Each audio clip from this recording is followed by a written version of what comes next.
고태경입니다. 안녕하십니까 사랑하는 구독자 여러분, 고태경입니다. 오늘 해볼 얘기는 지난 영상의 댓글 중에 약대에 들어가신 계기, 약대 생활을 하면서 재미있었던 에피소드도 이야기해주세요 라고 하는 댓글이 있어가지고 제 약대 생활에 대해서 한번 조금 얘기를 해볼까 하고요.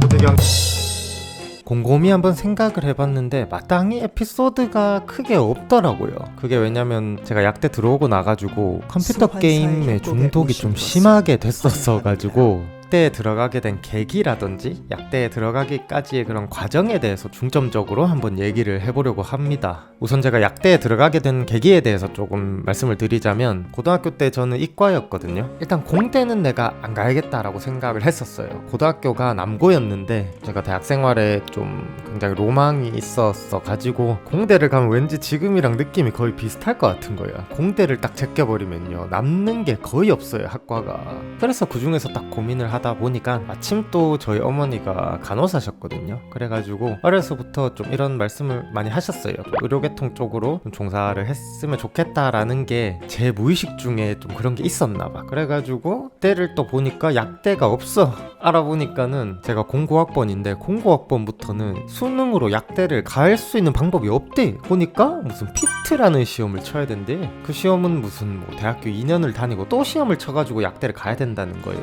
6년 동안 공부 열심히 해가지고 이제 좀 노나 싶었는데 굉장히 고민을 많이 하다가 이왕 이렇게 된 거 한번 끝까지 한번 해보자 라고 해가지고, 요즘도 있는지 모르겠는데 자율전공이나 뭐 이런 의전이나 치전, 뭐 약대를 준비하는 그런 학과들이 굉장히 많았어요. 그 중에서 이제 좀 서울권에 있는 경희대학교로 진학을 했고요. 2학기를 마치고 겨울방학 때 이제 공부를 시작해야 되잖아요. 그 당시에 강남으로 올라갑니다. 그리고 방학 내내 계속 학원을 다녀야 되기 때문에 집도 막 알아보고 그랬었어요. 아직도 기억이 나는 게, 그때 처음 서울의 그 집값을 제가 체감하고 굉장히 놀랐던 기억이 나는데, 무조건 학원으로 도보로 이동할 수 있는 쪽에다가 숙소를 잡아야겠다라고 생각을 해서 강남역이랑 역삼역 쪽으로 막 고시원을 좀 알아봤었어요. 제가 결정한 데가 월세가 60만 원이었어요. 무슨 뭐 5평도 안 되는 고시원. 문을 열고 들어가면은 그 안에 있는 공간의 절반이 침대로 딱 채워져 있어요. 25%가 화장실, 그리고 나머지 25%에는 책상. 그 방에서 방학을 보내게 됩니다. 한 가지 또 생각나는 게, 요즘에 보면은 막 화장실에서 몰래 밥 먹는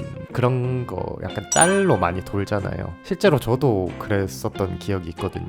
밥이랑 우유 같은 거 사가지고 그때 학원 화장실에 가가지고 그때 큰 칸에서 혼자 막 이렇게 몰래 막 밥 먹고 그랬던 기억이 나는데, 또 다 지나고 보니까 추억이네요.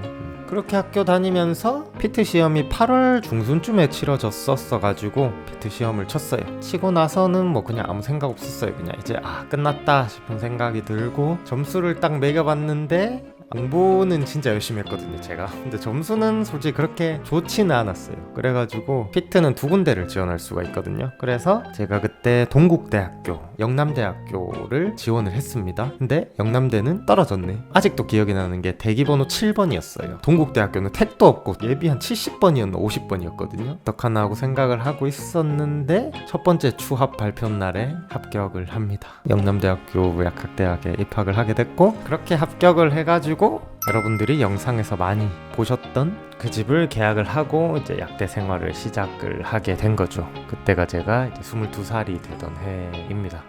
들어가서는 뭐 생각보다 뭐 별거 없었어요. 왜냐면 들어가서는 그냥 놀았어요. 그때 생활을 하면서 있었던 좀 일들에 대해서는 저도 조금 생각을 많이 해봐야 돼서 왜냐면 생각나는 게 거의 없더라고요. 이 댓글을 남겨주신 분도 이제 약대 진학을 목표로 하시는 분이라고 이제 댓글을 남겨주셨는데, 이제 영남대 약대를 희망하고 계신다고 하셨는데, 실제로 그렇게 댓글을 남겨주신 분 중에서 영남대 약대를 들어오신 분이 몇 분 계세요. 저도 뭐 이런 걸 좀 느낄 때마다 굉장히 기분이 좋은데, 그래서 예전에 밥도 한번 사드리고 했었던 기억이 있는데, 여기 댓글 남겨주신 분도 꼭 나중에 합격을 하셔가지고 함께 또 정문에서 밥을 먹을 수 있는 날이 왔으면 좋겠고요. 공부 열심히 하셔가지고 꼭 좋은 소식 저한테 들려주시길 바랍니다. 오늘 영상은 일단 여기까지 하도록 하겠고요. 또 뭐 댓글로 여러가지 주제, 다음 주제에 대해서 또 많이 남겨주세요. 오늘 영상도 재밌게 봐주셨길 바라는 마음입니다. 전 다음 영상으로 또 금방 돌아오도록 할게요.